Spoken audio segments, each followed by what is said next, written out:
Hello and welcome one and all to another episode of Early in Cyber. This month's episode coincidentally coincides with the back end of Cybersecurity Awareness Month. I hope all our listeners did take advantage of this and, were able to tune into some of the great cybersecurity events that happened up and down the country. Also, I'd like to thank all of those of you who have been in touch providing feedback. And from the Early in Cyber team, we would like to share that we really appreciate this. And I would encourage more listeners to please do send in your feedback at the end of the day. This podcast is all about you guys, the listeners. So please feel free to get in touch. One last thing before we kick off today's episode, we will be announcing our giveaway winner later in today's show, so please stay tuned. Now, without further ado, let's welcome our guest, Jane Frankland. Hi, Shamas. Hi, it's really good to be here. Thank you, Jane, for being on today's show. You have done so many amazing things in the cyberspace, but for those listeners who aren't too familiar with yourself, could you share with us who you are and what you do? Yeah, so my name is Jane. I do a variety of things. The easiest way for me to describe it is that I have a portfolio career. So I came into cybersecurity in the late 90s and went straight into building my own company. It was an information security company. That's what we called it in the day. And we went on to specialize in penetration testing. So I owned that company for 16 years. I worked in it for about 13 and then held some executive positions elsewhere with some well-known consultancies, the last one being as a managing director at Accenture. And in addition to all of that, I work as a speaker. So I own my own company now. I work as a speaker, as an advisor, as a trainer, as a coach, and as an influencer. So I do a lot of work for big brands, Microsoft, Cisco, Citrix, BlackBerry, Proofpoint, like loads and loads of brands, really helping them to get more eyes onto the great work that they're doing and drive some action towards, where they want them to go and what they want them to do. Also Cisco, actually, I did Cisco earlier this year. So that's the majority of the work that I do. And then in addition to that, I work as a bit of a change agent for women or an activist. So really operating as a voice for the voiceless. And I've really kind of driven some pretty interesting initiatives over the course of the last probably 7 years. One of those is the Code of Conduct, which helps people at events to stay safer. And then I've done some groundbreaking research, largely around women in security, because that's what my first book, my best-selling book, In Security, was all about, why women see risk in a different way to men. Wow, that is a huge variety of things. I noticed that you mentioned that your first role in security was running your own company. How was that? Yeah, I mean, I'd always seen myself as an entrepreneur. So from being a kid, I always wanted to have my own business, largely because I thought that's where the money kind of lay. It's just like, I want to be rich when I grow up. And obviously do the work that I love. I mean, that's just a given. But yeah, from being little, money was quite a bit of a driver for me. So I started my own business in my 20s. And it was great. I'd already worked as a freelance designer before that. So a lot of the kind of skills that you need to start a business, scale a business, I'd already kind of been doing before, but kind of unknowingly been doing them before. So I felt it was quite natural for me. I was really driven, really focused. And that's really important right at the very beginning for you to know what type of business you're building. Are you building a lifestyle business? Are you building an asset that you want to scale and sell?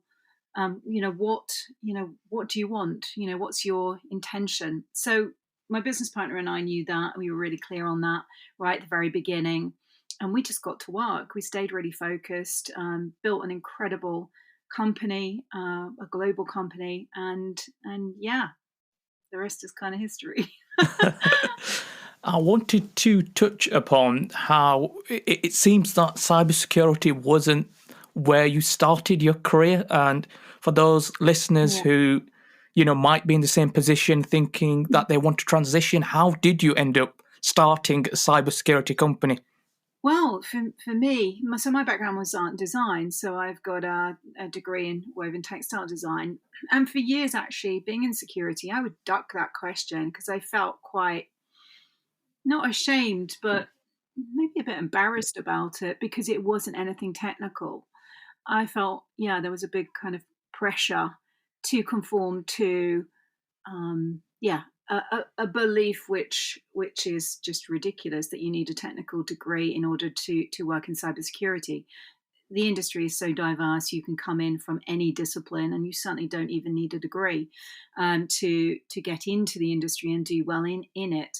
But my background was art and design, and I came into the industry as a bit of a tech Luddite, not knowing really much about technology, but being interested in it. I like a challenge, and I like to be innovative. And so for me at that time, the only two areas that were really interesting were AI or security, and AI was just too new. But security, even though it was new, was feasible. So my business partner and I kind of led with security. We did high availability servers and networking kit at the same time. And then for me, watching the industry, like where was the market going? Where did we need to specialize? Did we need to specialize? And all of those questions, I watched that, and I'm pretty good at spotting patterns and seeing trends. So we niched. We became pure penetration testing company after about 5 years of owning that company and working in it, and various things happening which also played a part in that decision. So yeah, that's really how I got into security, and why I focused myself on building a security company. I just thought it sounded interesting. I thought it sounded a little bit James Bond, and I'm smiling saying that because I cringe every time I say it, but it's the truth. Obviously, it's not like James Bond, the James Bond films, but I just thought it sounded, thought it sounded really cool. It was feasible, and it was far more interesting than selling networking kit, as far as I was concerned. For sure, as somebody who hasn't even had, a fraction of the experience you have had in security, I can say that, it's an exciting space to be.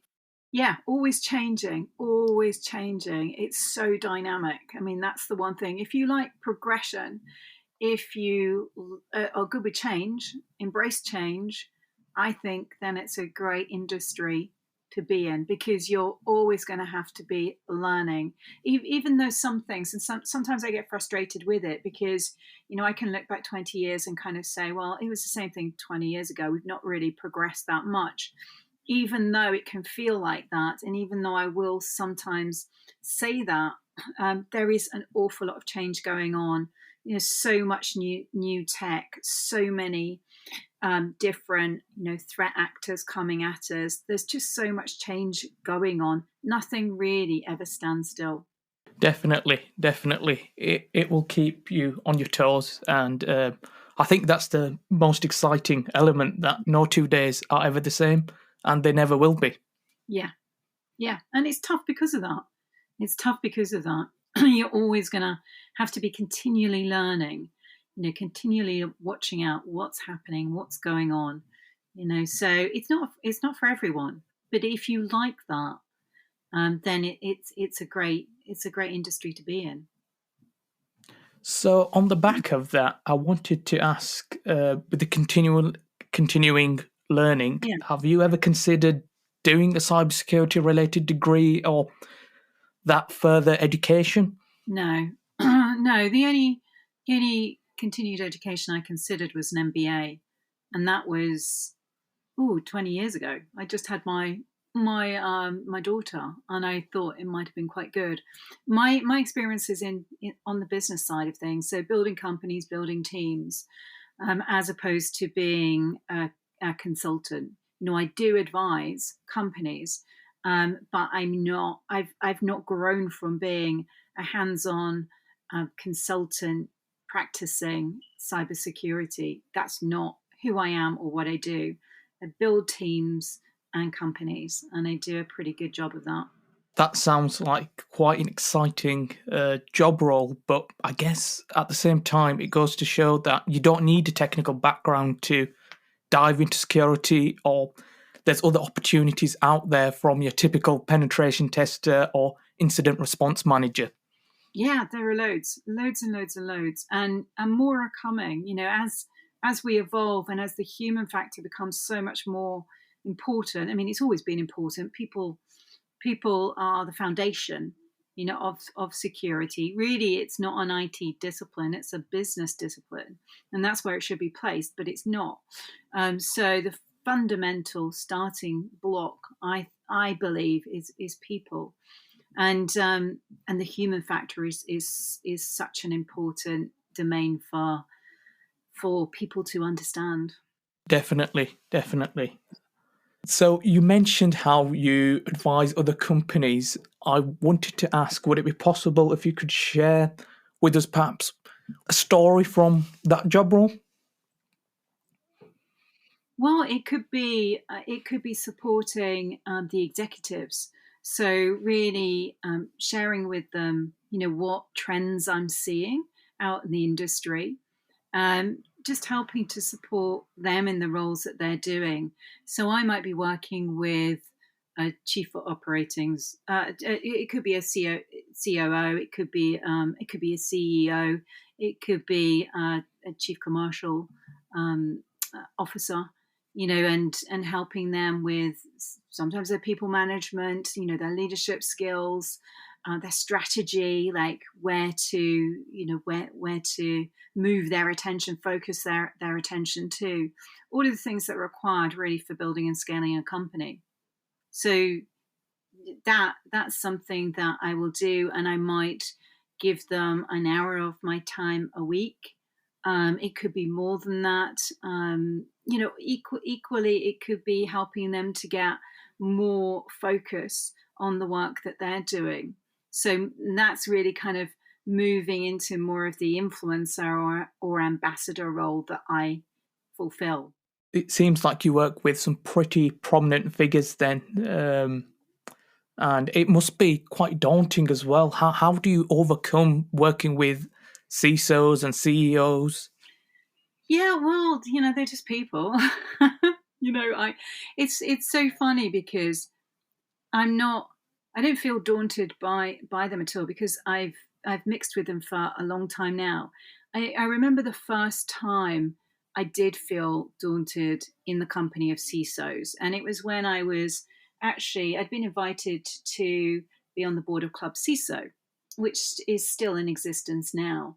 And I remember sitting round the table with other CISOs there, kind of feeling quite exposed.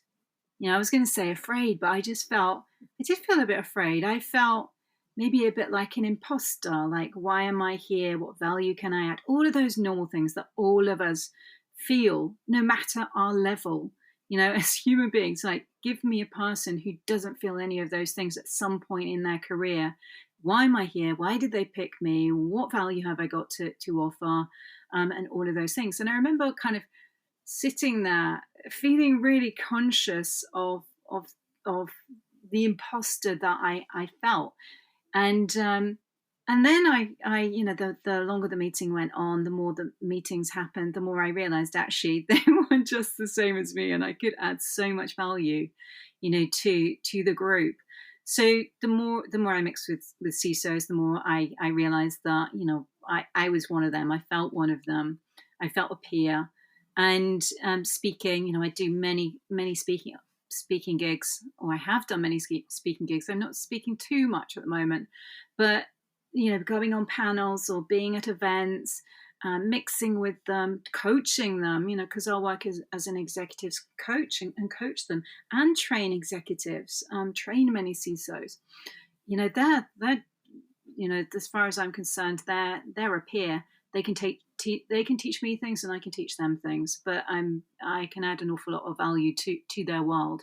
So I don't feel that intimidation now at all. And it's not to say that I don't feel intimidated in certain environments, because the imposter syndrome will rear its head, every now and again. But that's, I'm mindful of that. And for me, that just signals an expansion. I'm moving outside of my comfort zone. So I'll look at it and kind of look at the fear that I'm feeling, look at the reasons why I might be feeling that, embrace those, and then take action on it. So yeah, CEOs, CISOs, other C-levels, they're just people. They're just regular people. So I that's my view of it. I think that's a very good view to have.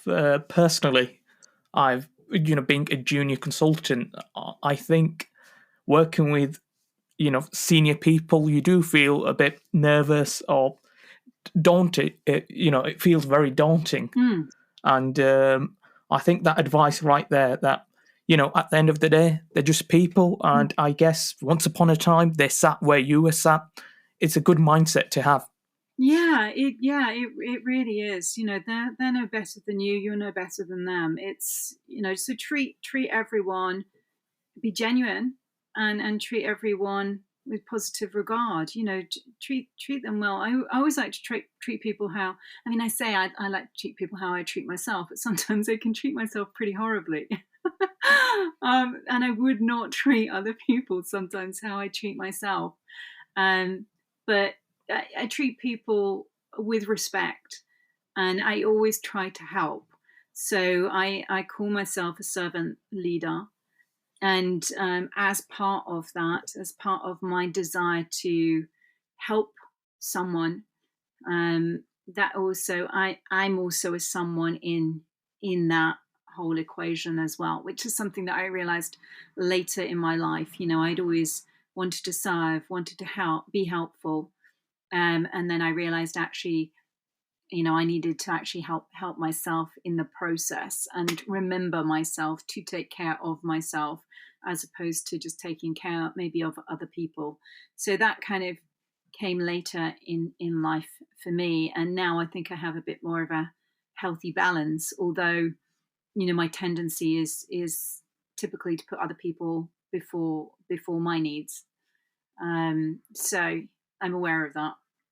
I think sometimes it is not natural, but I think sometimes we do treat others better than ourselves. And I think it is important, especially within the professional environment, to sometimes take a step back and, treat yourself, have a refresher. Yeah. I find it really easy to beat myself up the whole time. Oh, it could have been better. I could have said other things. Why didn't I do this? And the shoulds. It's so easy. It's so easy for me to be like that. My standards are really high of myself, and my standards are high of other people, but I don't think they're untenable. So, but it is also, I am dealing with that and trying to not reduce my standards, but be more aware that sometimes people can't live up to my standards, so not necessarily to judge them in accordance with my standards. 100%. And I think it's so refreshing hearing that from a more senior individual. Not calling you old, but somebody who's had a more mature career. And, the fact that sometimes as a junior individual, you will beat yourself up thinking, I could have done better. But the fact that, an individual like yourself goes through those same emotions, sort of, it shows that it's just natural. It is. We're hopefully all learning and progressing, and we're we're full of emotion as human beings. So you'd have to be an odd person not to feel those things. Like I said, they show up when you're expanding your comfort zone, moving out of it, trying new things. And you've got all those doubts. So it's very, very normal. And also showing it, I think, really helps. It helps others.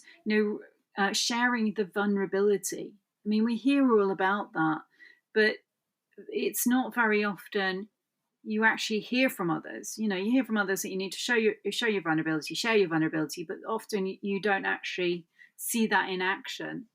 And to share your vulnerability sometimes often I would say requires the skill of adept storytelling. How are you doing that? Through a conversation like this and opening up, or in a blog, or in a video. Lots of different ways. But yeah, I like seeing, and I like seeing human being behavior. I like seeing that, and I think more of us crave that. More of us crave that now more than ever. And I think the pandemic changed a lot of that. We opened up more as human beings, as vulnerable beings, showing more emotion. And I think the younger generations are helping us to do that, from an older person, a Gen X kind of perspective. Definitely, I think it is needed, and I think traditionally within the technology industry, it wasn't really spoken about. But like you said, the industry is changing after the pandemic, and we're heading to a better place. Absolutely, yeah. But it's tough. It is really tough. It's particularly tough at the moment. It's particularly tough, because it's almost like we've been running a marathon since COVID. The COVID pandemic, and it's perpetual. The stress, the levels of burnout, the tech layoffs, the hiring freezes, the lack of resource, finding people to come and work at your company if you are hiring, if you're able to hire, all of those things are really adding to the stress that people are experiencing in our industry right now. The perpetual, consistent bombardment of attacks. It's hard. It's hard right now, harder than ever.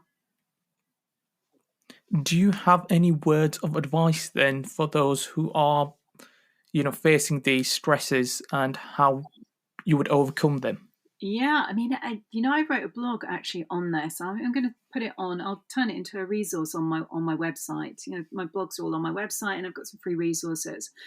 But I was thinking about this the other day actually, because I came off a call yesterday about mental health. And I thought, actually, I'll just turn it into a resource. So it's laid out for people, so they can find out what they need to do, what will help, and all the great companies that are doing some fantastic work to help others, with it. But, the basics, like start with the basics. Are you getting enough sleep? If not, change your sleeping patterns. Are you eating as nutritional food as you can? Are you drinking enough water? Are you laying off the alcohol? Any other like self-medicating things that aren't good for you? Change those habits. Exercise. Get out into nature. Get some space. See some greenery if you can, or if you happen to live by water, whether it's a lake or an ocean or a river. Spend some time near that. But yeah, get outside, get some space. That will help as a form of meditation. It will help with mindfulness, that it can be, you can use it for that. Otherwise you can meditate. That's absolutely fantastic. You can journal, daily journaling, if that helps you. The better you know yourself, the better you're gonna the better you're going to do. So I always say the better you know yourself, the better you know other people, the better you're going to do in life. But, when it comes to this, it's really picking things that work for you. But I would say sleep, enough water so you're hydrated, nutrition, exercise are the foundations. Get outside in nature, journal. What else can I say? What do I say? Tapping is really good. EFT, emotional frequency technique. Look into that. That can really, really help, like lower stress. You can Google all these things, YouTube them, go to my website. I'll have loads of links on there. All of those things will help you. And of course, speak up. Speak up at work. Let someone know at work. Or if you're afraid to do that and it's becoming unbearable, go and speak to your doctor. Your doctor can also help with communications at work if you're fearful of that. In the UK, stress and burnout, mental health comes under health and safety. So we have a duty of care to make sure that our employees are okay. If they're not, we can be sued. So we do have that duty of care, that responsibility in the UK. So yeah, go and speak to someone. Let them know, and have the backup of your doctor if you feel that can help. I remember my eldest son doing that. During the pandemic, he was being exploited at his work. He was a contractor, so he felt even more vulnerable because he wasn't employed. So were they just going to get rid of him if he raised his hand and said, "Hang on, you're putting too much work on me, and I cannot get through this work every single day. I'm already working above and beyond and at a faster pace than all of the other employees here, but I can't cope with this workload and it's making me ill." So he went to the doctor, and the doctor supported him, with that conversation, and the employer was really good. The employer did reduce his workload, and it improved. So those are some things that you can do.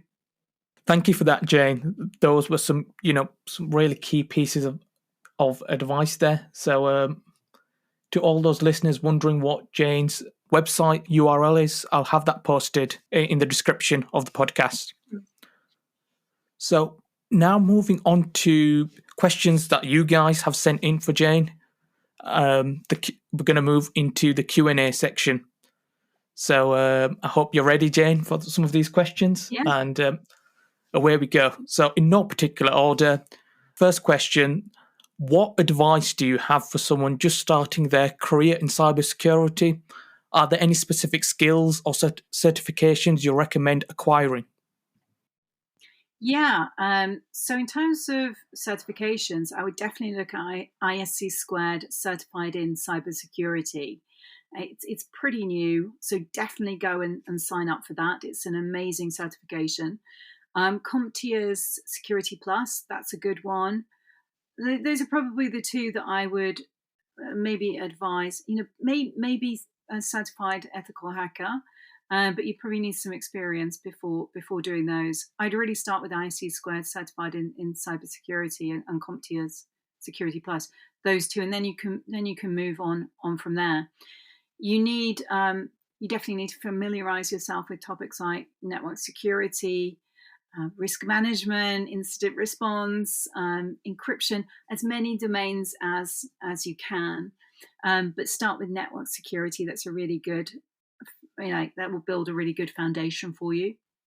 Go and have a look on YouTube for information on how to do these things. There are some great sites. There are loads and loads of resources for you. So many resources, so many that are free. And I can direct your listeners to those. And I can give you some now, actually. I'm just thinking which ones they are. Let me have a think. SANS is a good one. SANS is a really good one to have a look at. Cybrary, Udemy, Coursera. You're going to find lots of courses on there.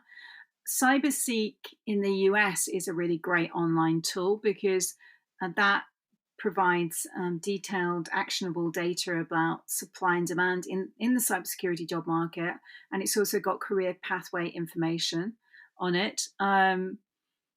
There are loads of books that you can read. There's obviously my book, Insecurity. Confident in Cyber by Dr. Jessica Barker is a really good one. I'm always directing people to go and read her book. I also like FC's book. So that's actually her partner and co-founder's book, How I Rob Banks. It looks at more of the social engineering side in the industry. You've got Jenny Radcliffe's book, People Hacker. You've got Alyssa Miller's book, Cybersecurity Career Guide. Those are great books that will give you an insight into cybersecurity and what the people are like, what the industry is like, what courses you need to do, some case studies, and so on. But there really are loads and loads of resources for people starting out. Thank you for that list. Again, everything will be linked in the description of the podcast, so feel free to take a look there. Now, moving on to the second question. Can you share some of the most significant challenges you faced when starting out in cybersecurity, and how did you overcome them? Yeah, well, I mean, building a company as a 20-something, and also looking really young and being taken seriously was a bit of a challenge. So funny enough, it wasn't being a woman in the industry at all. That just didn't factor into it. It was more my age. Would people take me seriously? So really, I just approached it, from the stance of I'm just going to be as helpful as I can. If I don't know the answers, to the questions that my clients or prospective clients are asking of me, I will make sure that they get an answer from someone who does. So that's really how I address that whilst building more of my knowledge. Obviously, the internet has really helped. The internet was still fairly new when I began my career. I mean, websites were new, email was pretty new, mobile phones were new. So, all of that has just expanded and scaled. So we've got far more information at the tip of our fingertips. So you can learn so much more. So I would say, building my company, figuring out how to do that, making loads of mistakes, having loads of wins. I mean, that company scaled very, very quickly, but those are the biggest challenges, for me. And then when my company, when we went through the dot-com boom bubble burst in about 2002, my company was left quite exposed because quite a few companies went under at that time, and they were clients of ours. We had revenue in the pipeline, we had sales orders that were there, and because those companies went under, that really exposed us. So we certainly I learned the lesson that cash is king, and managed to kind of recover my company, built a much healthier company as a consequence of that. But it was touch and go as to whether or not that company could survive and could be turned around. It was failing and it was really exposed, and a lot of changes needed to be made. So those were some challenges that I faced earlier in my career. I think at times when you are the younger individual in the room, it is daunting, but at the same time, your story shows that you can overcome these hurdles and become a success.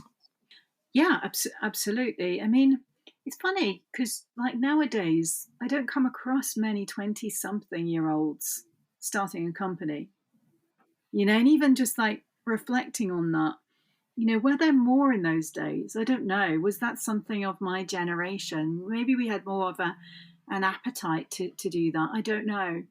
Or maybe it was quite unique in my generation. But, my business partner at that time and I managed to build a great company, in our 20s, having absolute vision and capability, to do that. I guess people can, take your example as inspiration, and who knows, we may have just fueled the next generation of businesses. Yeah, go do it.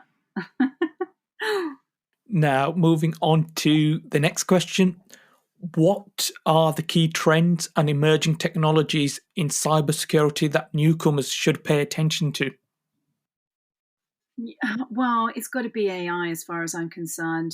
They're powering. I was going to say they're going to power threats and defenses, but they're already doing that. So, we're going to see attackers really doubling down on AI to launch more sophisticated attacks, especially next level phishing attacks, thanks to generative AI tools like ChatGPT. So these tools are going to enable far more attackers to make smarter, more personalized approaches, and deep fake attacks are just going to become more widespread. So that's really, really worrying for me. But even though our adversaries do have an asymmetric advantage over us in cyberspace, with offense being structurally dominant, organizations are going to be able to rely so much more on AI to detect and respond to threats faster and more effectively. So that's going to help with things like burnout. So I would focus attention on AI. So newcomers, like, learn the basics. You've got enough to deal with, getting those basics, those fundamentals in order. But I would have your eye on AI. Definitely, AI is the next great big thing, I think. So for sure, that is some solid advice right there. Now, moving on to our fourth question. As a woman in a male-dominated field, what strategies did you find most effective for breaking barriers and advancing in your career? 100% building my personal brand and influence. So for me, it was about getting visible and getting vocal. So, and that all starts with building your personal brand. If you're not building your personal brand, other people are building that for you. So you might as well have a say in how you want to be consumed, for want of a better word, consumed. So how are you strategically building your personal brand and your authority, your credibility and authority? And for me, that comes from predominantly blogging. I'm a writer. I like to write. I'm fairly skilled at writing, so I blog when I've got something to say. So from a thought leadership perspective, what are my insights? What's my take on this? Writing really helps, with that. It helps to showcase you. And then doing things like, with the writing that you're doing, if you can become skilled in it, and it's not everyone's forte, and that's okay, because there are other tools that you can use, other platforms that you can use to raise your visibility if writing isn't a skill for you. Getting on podcasts, getting in front of a camera, doing videos.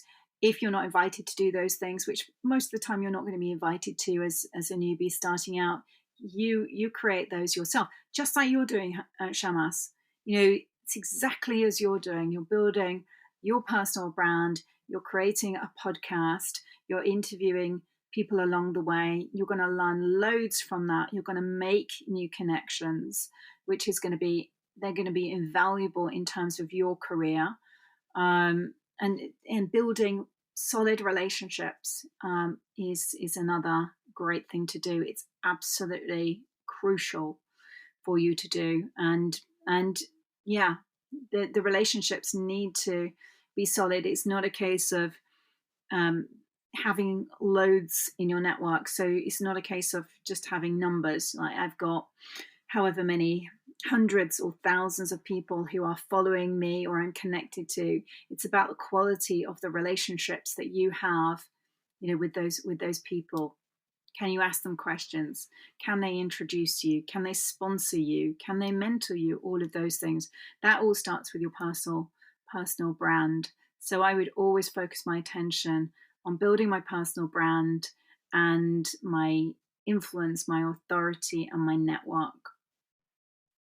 Thank you for that. A key piece of advice there. I think, the personal brand element is something that I need to work on personally. And for individuals early in career, it can sometimes be scary, or, the issue I had, I was unsure of where to start. So coming back to the personal brand element, is there any advice that you could share for the listeners as to where to start with a personal brand?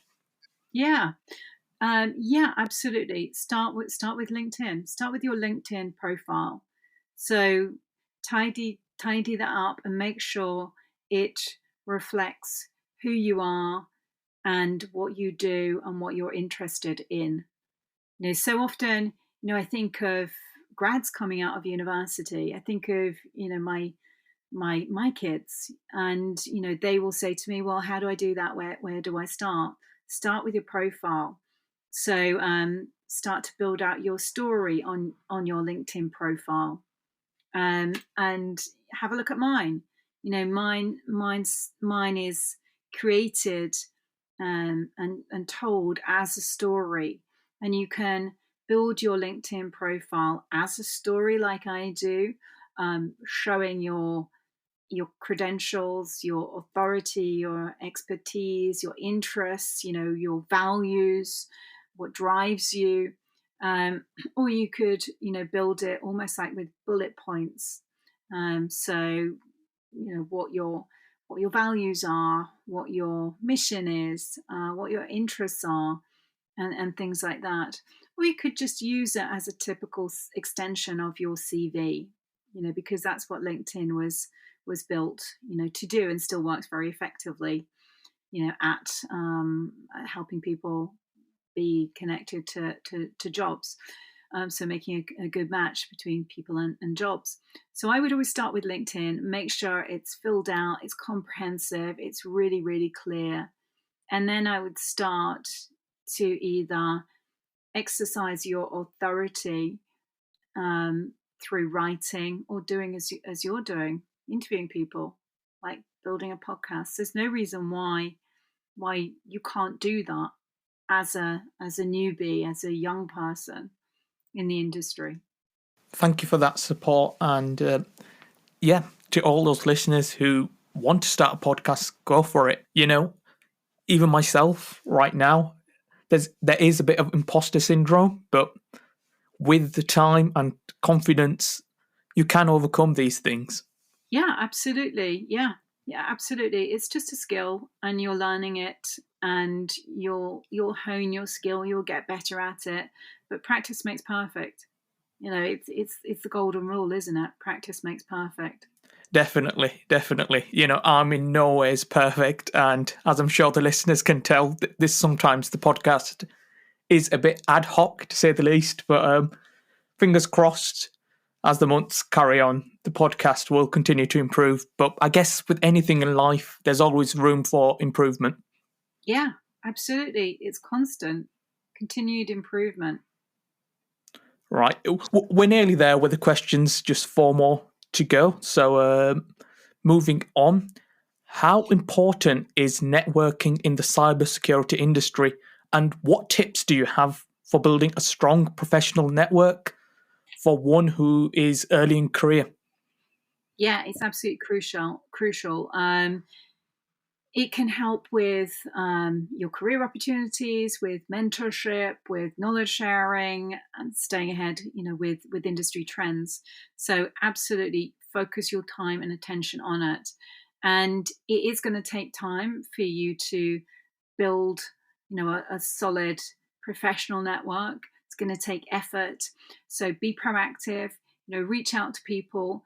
If they don't come back, if they don't accept your connections, if you're connecting on LinkedIn, don't worry about that. Just move on. If they have connected with you and you have reached out to them, asking a question perhaps, or wanting a response, if they don't respond, go back to them and ask again. A lot of the time messages get buried, certainly on LinkedIn, certainly in email as well, but they get buried, or someone can read it and then they get kind of lost. You could mean to reply to someone and then they just get lost because you can be getting a volume of messages. connection requests coming through, and you're working full time, and most probably doing many, many hours. So ask again. I would say be genuine, show positive regard, be willing to contribute to the community, and I like a give to gain approach. So yeah, that comes back to the kind of servant leadership aspect. So show an interest in other people's work, offer help, maintain a positive professional presence, and then all of those things are going to help you to really build a good, solid, valuable network.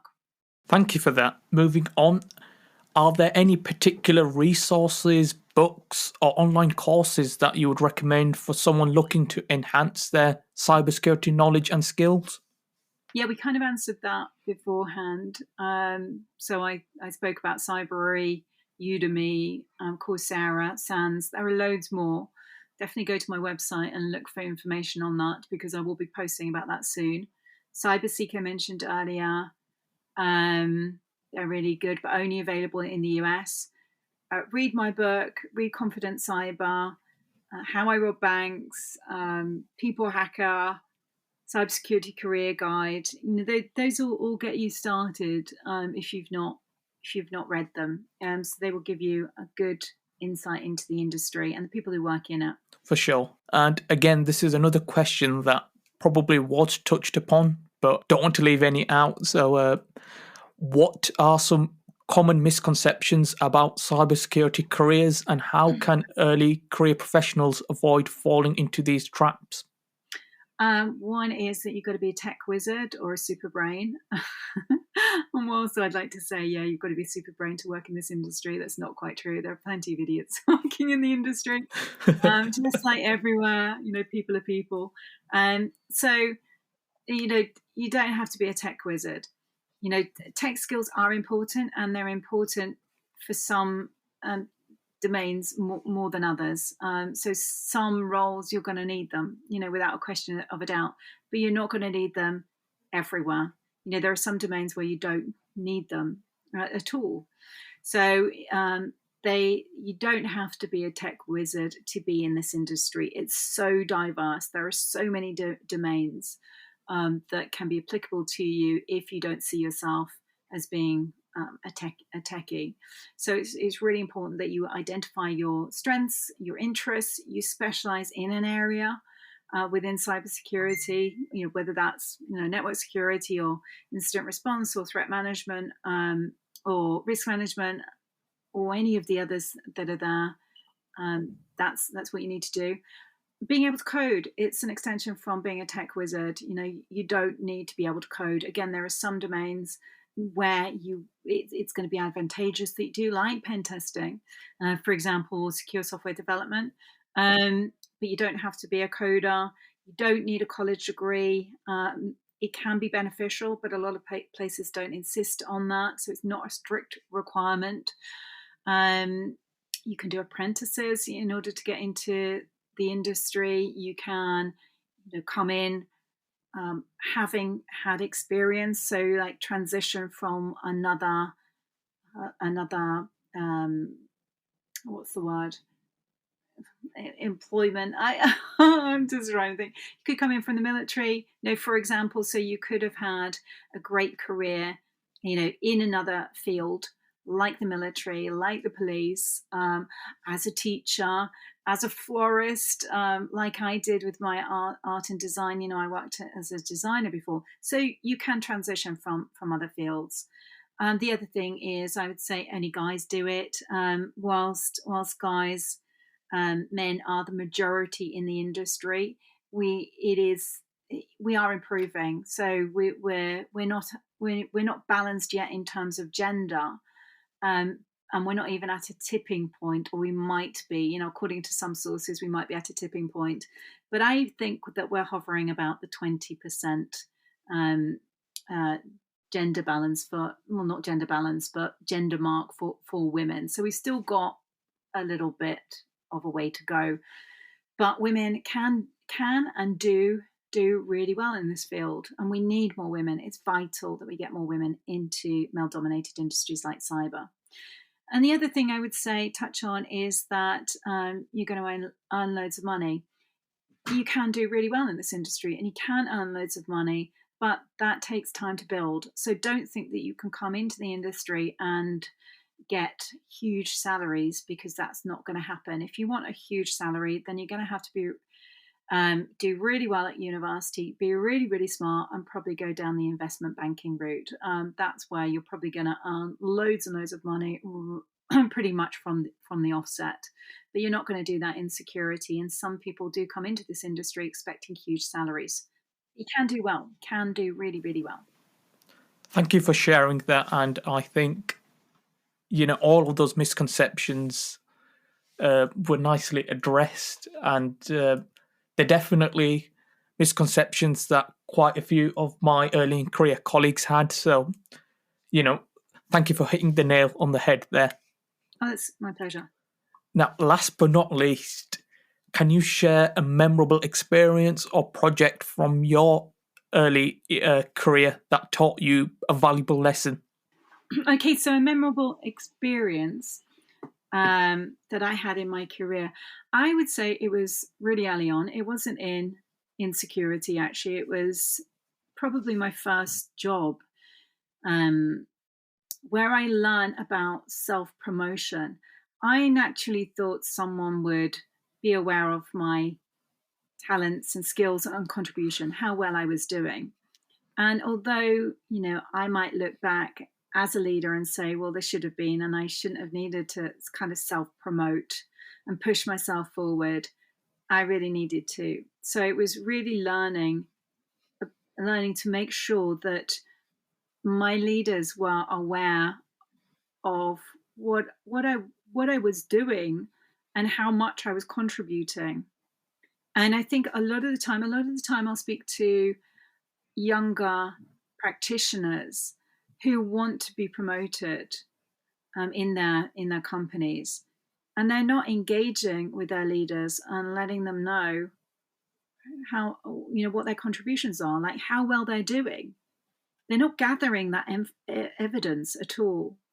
And I think for me, early on in my career, I watched others do that, and I took note from them. And I didn't enjoy seeing that, because tooting your own horn is not something that, say, in the UK, as Brits, we're brought up culturally to do.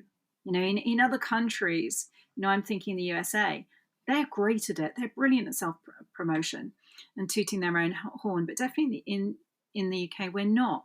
So I didn't like to see that, but I recognized how important it was in terms of your advancement and progression within the company. So I learned how to do that, and that kind of stood me in good stead. I saw the rewards that came from that. But equally, I did think, well, why don't you know about that? Why can't you see, the amount of money that I'm bringing into your company? Because I was at that point I was working in a sales capacity. Why can't you see my contribution? How I'm holding up this office? Why don't you see that? Why aren't I getting a pat on the back? Why aren't I getting a mention? So I saw other people around me self-promoting themselves and took stock, and then tried that, and it worked for me. So I would say learn how to self-promote, and always gather your evidence of how much you're contributing to an organization, to a team. Thank you for that, Jane. Again, as always, that is some great advice. So I hope all our listeners have taken note. So we're going to wrap up now.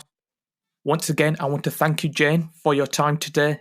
And just before we move on to the giveaway winner announcement, I wanted to ask you, do you have any final words of wisdom that you would like to share with our listeners? I think I've covered most of it. It's like, I think I've covered most of it. I'd probably have to reflect on that. Covered most of it. Be yourself as much as possible. Follow your heart. A lot of people will say be passionate. You don't need to be passionate to do well in this industry or even to be in it. You really don't. It helps if you are, but you don't need passion in order to be in this industry. You need interest, you need curiosity, and you need to look after yourself along the way in order to keep going with it. So be interested, follow your heart, listen to your gut, and take care of yourself, and then just apply the other bits of advice that I've given. Thank you for that. Now, the moment you have all been waiting for. I would like to thank all of you who have entered.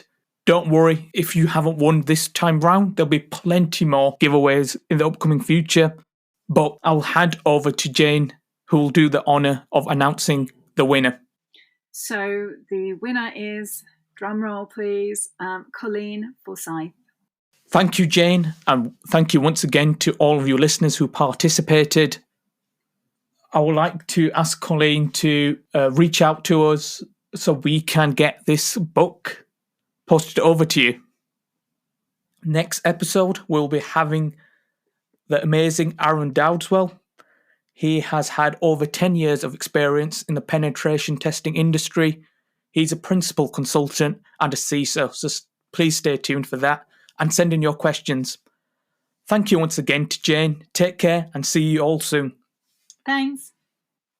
Early in cyber, where knowledge meets inspiration.